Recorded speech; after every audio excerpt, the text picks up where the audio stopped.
¿Qué tal, chicos? ¿Cómo les va? Esta es la clase número 7 y luego al finalizar la misma vamos a hacer el seminario número 7. Corresponde al 15 de mayo, viernes 15 de mayo del 2020.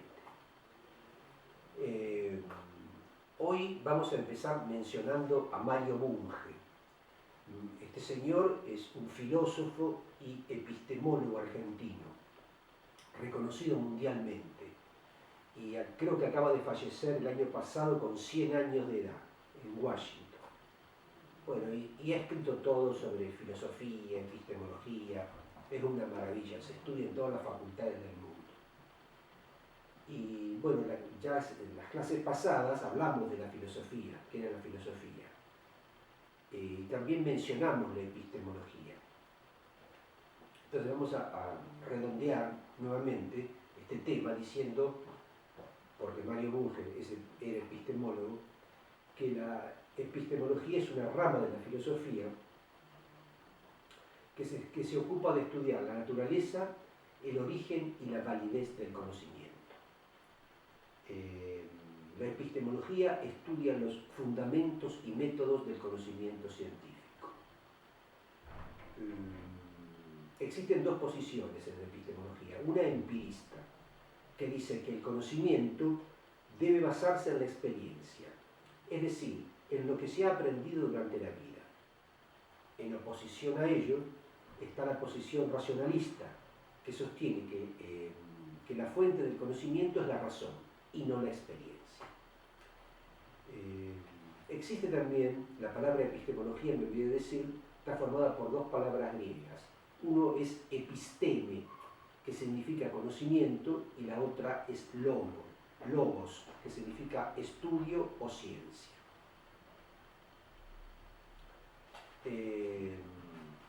La epistemología, si nos remontamos a la antigüedad, comienza con Platón y sigue a través del tiempo con Galileo Galilei, con Kepler, con René Descartes, con Isaac Newton, con John Locke, con Immanuel Kant, entre otros. Después, ya en el siglo XX, se formó el Círculo de Viena como una escuela de epistemólogos y exactamente dio origen a la primera escuela de epistemología en el mundo, el Círculo de Viena. Cuando escuchen esa palabra, fue una conjunción de epistemólogos de todo el mundo. Y ustedes saben que existe una epistemología genética y también una epistemología jurídica. La epistemología genética es una teoría que sostiene que tanto el conocimiento como la inteligencia son fenómenos adaptativos del organismo humano a su entorno. Es decir, que el organismo humano se adapta al entorno en el cual le toca vivir. Es, uno de los padres de la etimología genética es Jean Piaget, el famoso educador.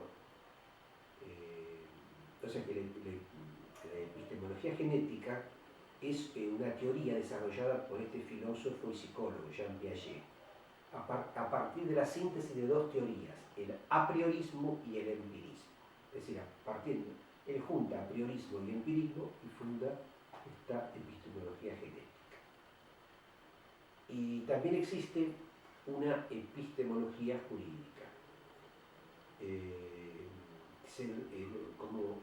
Como epistemología jurídica se denomina al área de la filosofía del derecho que se encarga de estudiar y examinar los métodos y procedimientos intelectuales de que se valen los juristas.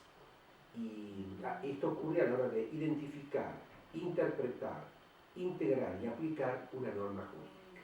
Entonces está la epistemología genética y la epistemología jurídica.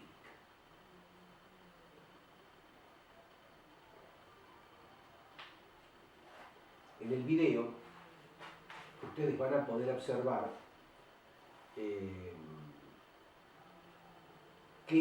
una explicación de qué es ciencia, ya lo hemos hablado,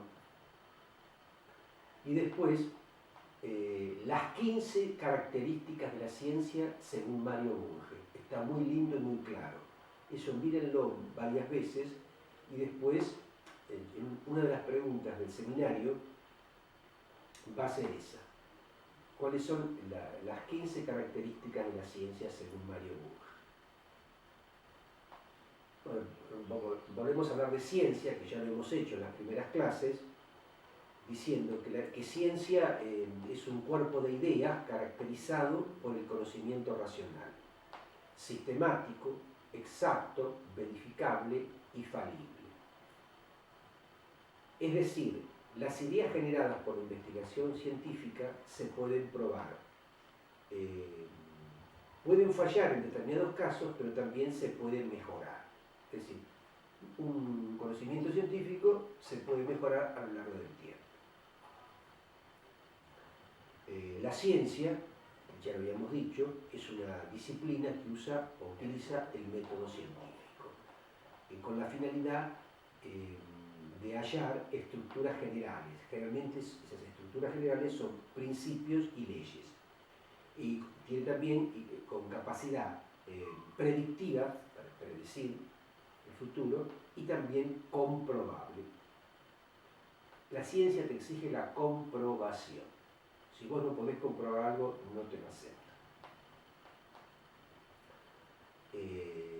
La finalidad de la ciencia es el enriquecimiento del conocimiento objetivo de la humanidad.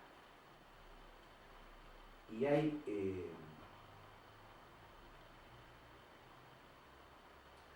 una clasificación, que también la van a ver en el video, que es esta, donde divide las ciencias en formales y fácticas.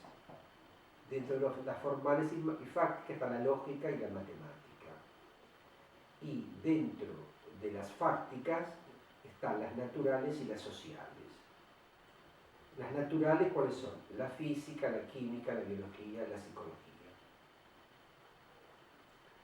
Y dentro de la biología está la zoología y la botánica. Y las sociales son sociología, economía y ciencias políticas.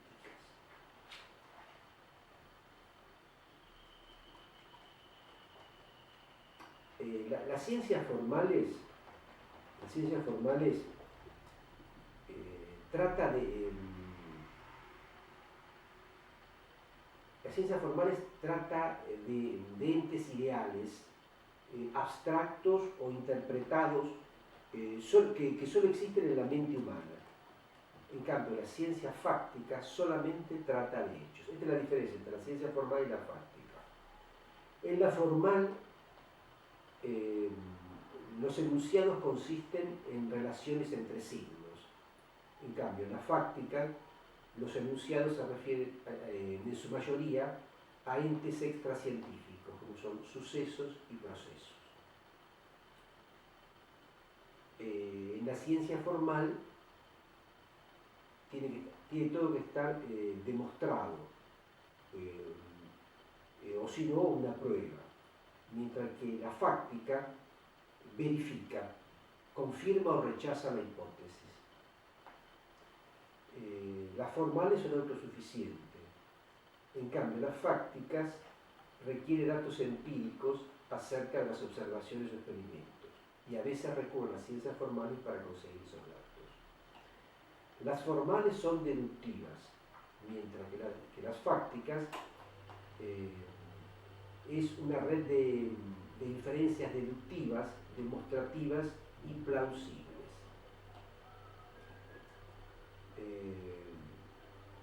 Las ciencias formales se contentan con la lógica para demostrar rigurosamente sus teoremas. En cambio, las fácticas necesitan de la observación y o el experimento para aprobarlo.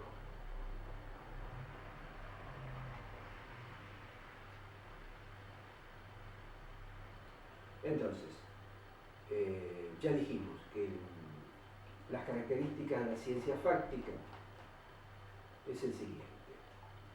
El conocimiento científico es fáctico. El conocimiento científico trasciende los hechos.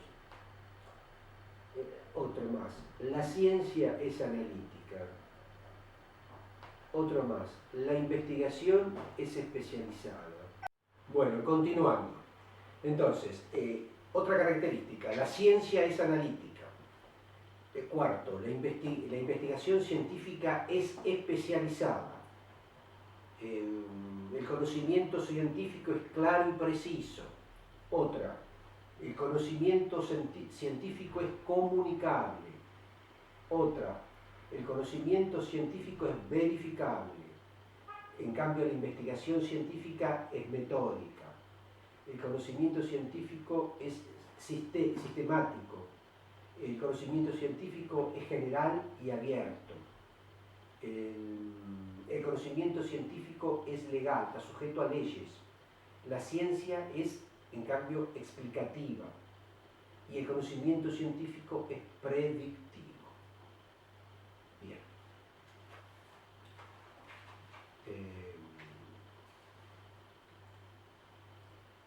¿Cuál es la importancia de la ciencia?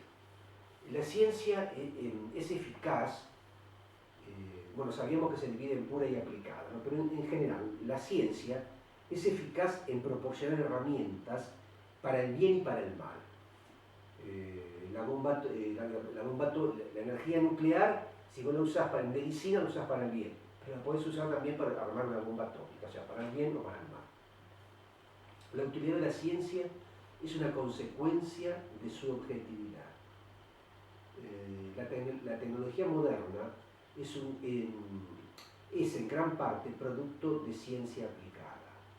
Así, la ingeniería en física y en química aplicadas, la medicina en biología aplicada y la psiquiatría en psicología y neurología aplicada.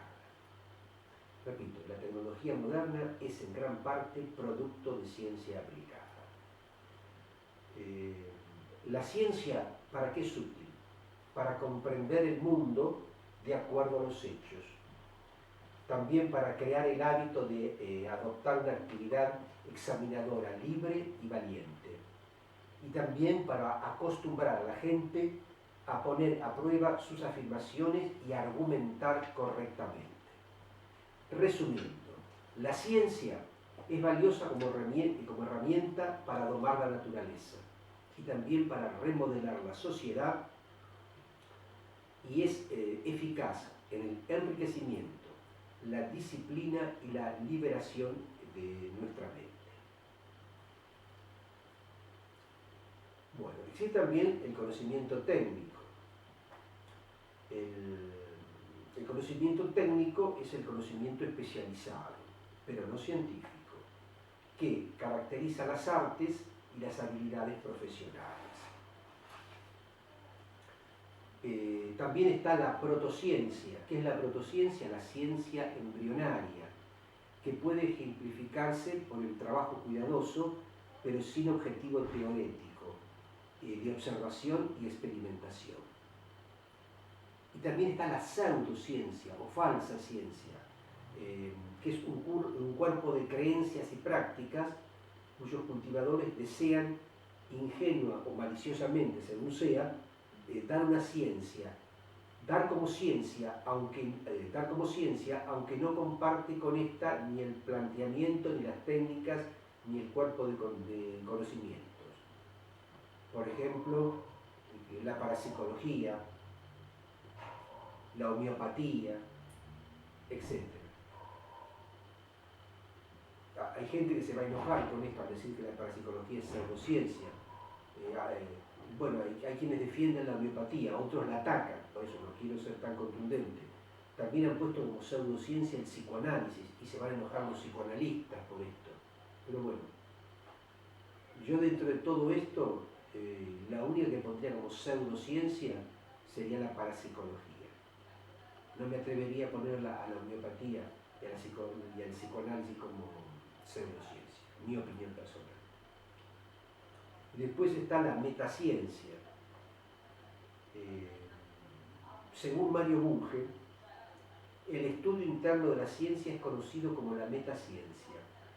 Y la metaciencia se divide en tres partes: la lógica de la ciencia, la otra es la metodología de la ciencia y la otra es la filosofía de la ciencia. O sea, hoy centramos todo en Mario Bunge, que escribió muchos libros sobre ciencia, qué es la ciencia, los alcances de la ciencia, también la filosofía de la ciencia. Podemos decir que la filosofía de la ciencia investiga el conocimiento científico. O sea, con respecto a la filosofía de la ciencia, podemos decir que investiga el conocimiento científico y la práctica científica. Y se ocupa de saber, entre otras cosas, cómo se desarrollan, evalúan y cambian las teorías científicas. Y del saber si la ciencia es capaz de revelar la verdad de las entidades ocultas, o sea, las entidades no observables, y los procesos de la naturaleza. Entonces, eso es la filosofía de la ciencia, investiga el conocimiento científico y la práctica científica. Y son filosóficas las diversas proporciones básicas que permiten construir la ciencia. Por ejemplo, existe de manera independiente de la mente humana. Esa es la tesis ontológica del realismo. Otra más. La naturaleza es regular, al menos en alguna medida. Esa es la tesis ontológica de la legalidad. Y tercero, el ser humano es capaz de comprender la naturaleza. Esa es la tesis nociológica de inteligibilidad.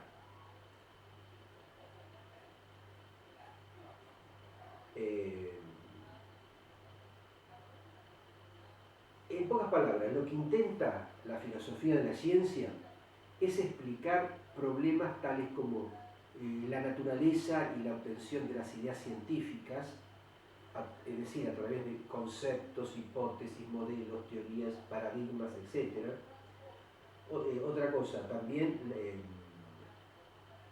la filosofía de la ciencia trata de explicar también otro problema como la relación de cada una de ellas con la realidad, o sea, de lo anterior, ¿no? También cómo la ciencia describe, explica, predice y contribuye al control de la naturaleza. Esto último en conjunto con la filosofía de la tecnología.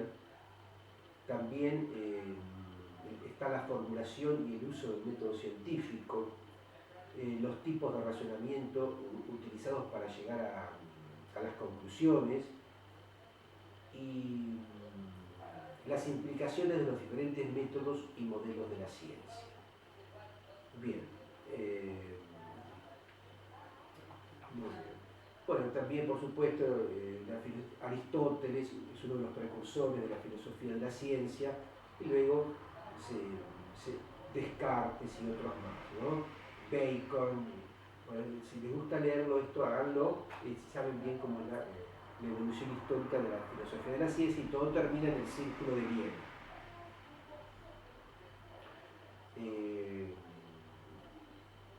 La ciencia como producto de la lógica y la razón es otro tema que vamos a tratar. Y esto tenemos que hablar del empirismo lógico. El empirismo lógico, también llamado neopositivismo o positivismo lógico o empirismo racional, es una corriente de la filosofía de la ciencia que limita la validez del método científico a lo empírico y verificable.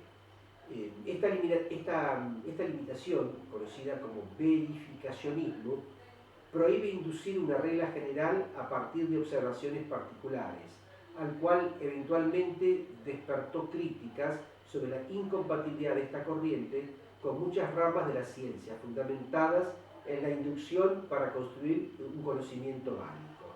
El empirismo lógico o neopositivismo es más estricto aún que el positivismo y su defensa del método científico como única forma válida del conocimiento.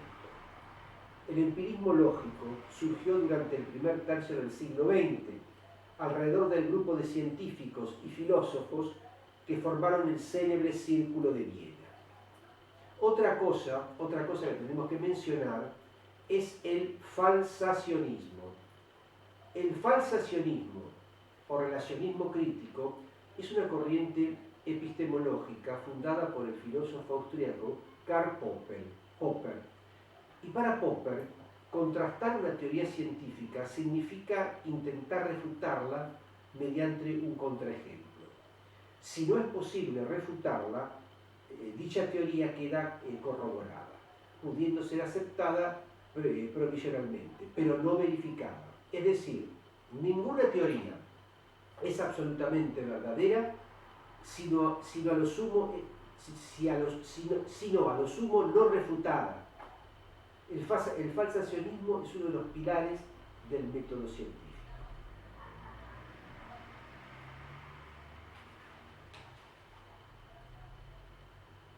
Vamos a ver un poquito de la... para Popper, afirmar que una teoría es científica quiere decir que añade conocimiento racional acerca del mundo empírico. Por lo tanto, no puede ser tautológica, es decir, no añade nada, no puede ser contradictoria, que es decir, que va en contra de la lógica racional, y la otra es metafísica, afirma algo que no puede ser comprobado experimentalmente. Bueno, también tenemos que hablar un poquito de la reacción. Hasta la década de los 60 habían prevalecido las explicaciones lógicas de la ciencia. A partir de las obras de Thomas Kuhn, que es la estructura de las relaciones científicas, hubo un cambio en la perspectiva y se empezaron a tener en cuenta los aspectos históricos, sociológicos y culturales de la ciencia. Y así surgió el falsacionismo sofisticado.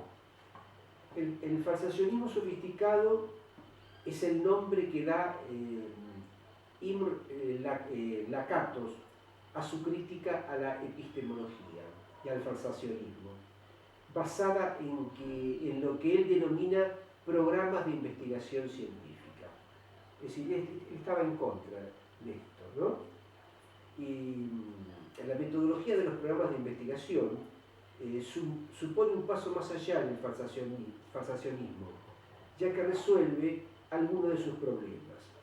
Debido a esto, este señor Lakatos pasa a denominar falsacionismo ingenuo al defendido por Karl Popper en su libro La lógica de la investigación científica, mientras que llama falsacionismo sofisticado a las sugerencias más tardías que hizo Popper, así como a su propia metodología de los programas de investigación. Y también existe lo que se llama anarquismo metodológico. El anarquismo epistemológico, o anarquismo metodológico, o dadaísmo epistemológico, es una teoría epistemológica desarrollada por el filósofo de la ciencia, el austríaco Paul Feyerabend, que sostiene que no hay reglas metodológicas útiles o libres de excepciones que rijan el progreso de la ciencia. Y sostiene que la ciencia no funciona de acuerdo a normas fijas y universales, no es realista, sino que es perniciosa y perjudicial. Propone, en cambio, una epistemología abierta, a manera de una serie de herramientas de investigación científicas adaptadas a cada contexto, pero no postuladas como leyes inamovibles. Está también el constructivismo, de construir. ¿Qué es el constructivismo?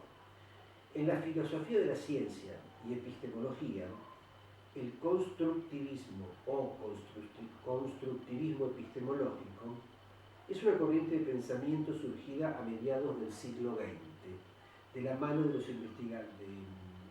de investigadores, tanto como filósofos, psiquiatras, antropólogos, físicos, matemáticos, biólogos, psicólogos, sociólogos, lingüistas. ¿Qué sostienen? Sostienen que la realidad es una construcción en cierto grado inventada por quien la observa. Dice que nunca se podrá llegar a conocer la realidad tal como es, pues siempre al conocer algo ordenamos los datos obtenidos de la realidad, aunque sean percepciones básicas, en un marco teórico y mental. De tal modo que ese objeto de realidad que entendemos como tal, no es tal. No tenemos un reflejo, especular de lo que está ahí fuera de nosotros, sino algo que hemos construido en base a nuestras percepciones y a nuestros datos empíricos. Así, la ciencia y el conocimiento en general ofrecen solamente una aproximación a la verdad que queda fuera de nuestro alcance. Un señor llamado Gerald Edelman ilustra esta idea diciendo que cada acto de percepción es en cierto grado un acto de creación y cada acto de memoria es a cierto modo un acto de imaginación. Las corrientes actuales, vamos a hablar un poquito de las corrientes actuales de la filosofía. Para hablar de una filosofía de la ciencia, no basta con tener una visión panorámica de lo que es la filosofía y de lo que es la ciencia. Tampoco es suficiente el seguimiento histórico de las opiniones y conceptos emitidos por los pensadores del pasado. Es necesario ubicarse en el pensamiento actual de los científicos más avanzados y respetar sus conceptos sobre los que ellos consideran como ciencia. Y es necesario entender que el dominio de la filosofía son los conceptos universales y abstractos, que nunca pueden llegar a ser objeto de la ciencia.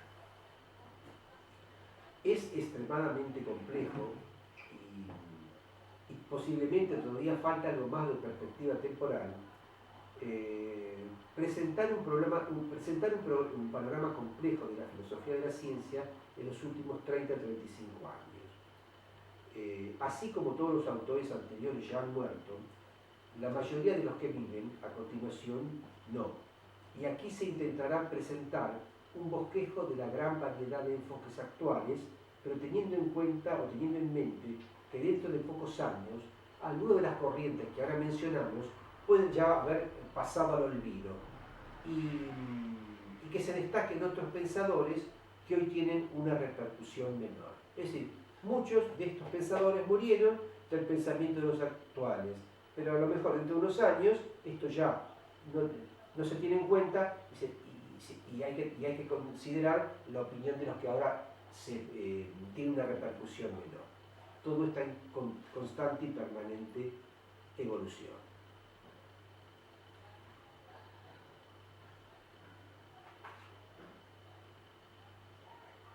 Hay concepciones estructuralistas y semánticas, hay filosofía de la ciencia naturalizada, hay un debate del realismo frente al empirismo, hay una sociología de la ciencia, y tenemos que decir que respecto a la filosofía de la ciencia real, que atendiendo a las críticas de Thomas Kuhn y otros historiadores de que la filosofía de la ciencia con frecuencia se ocupa de problemas artificiosos y alejados de la ciencia real, diversos filósofos de la ciencia contemporánea han tratado de aproximar sus análisis a la problemática actual de la investigación científica. Y ello ha tenido como consecuencia tanto la revitalización de la filosofía general de la ciencia como el desarrollo de varias ramas especializadas de la misma, como ser la filosofía de la física, la filosofía de las ciencias de la computación, la filosofía de las ciencias sociales, la filosofía de la economía, la filosofía de la matemática, la filosofía de la psicología, la filosofía de la química, la filosofía de la biología. Y a ambas tareas han contribuido filósofos como Ehrman, Canis Scheicher, Mosterin, Sklar, Elio Sober, Roberto Torrenti, Frazen y así como numerosos científicos como Lee Smolin. Es decir, que hay filosofía de las ciencias particulares, de lo que quieran, de la matemática, de la física, de la química, de la biología, de la psicología. O sea, hay de todo. O sea, existe la filosofía, hablamos de filosofía general, y ahora existen también la filosofía de las ciencias particulares. O sea, al matemático le va a interesar la suya, al físico la suya, al químico la suya, al biólogo la suya. Estamos tratando. Bueno chicos, entonces esta es la clase 7. Yo les voy a hacer un seminario donde primero les voy a pedir la biografía de Mario Bunge para saber quién es este señor filósofo y epistemólogo. ¿Por qué? Porque él es quien mejor ha definido la ciencia y las características de la ciencia, las 15 características de la ciencia. Y después un poquito va a versar el cuestionario sobre qué es la filosofía de la ciencia. Bueno, y dijimos que, bueno, ya dijimos también que era un epistemólogo, por ese motivo yo le hablé un poquito de epistemología. Bueno, será hasta la próxima clase. Y gracias.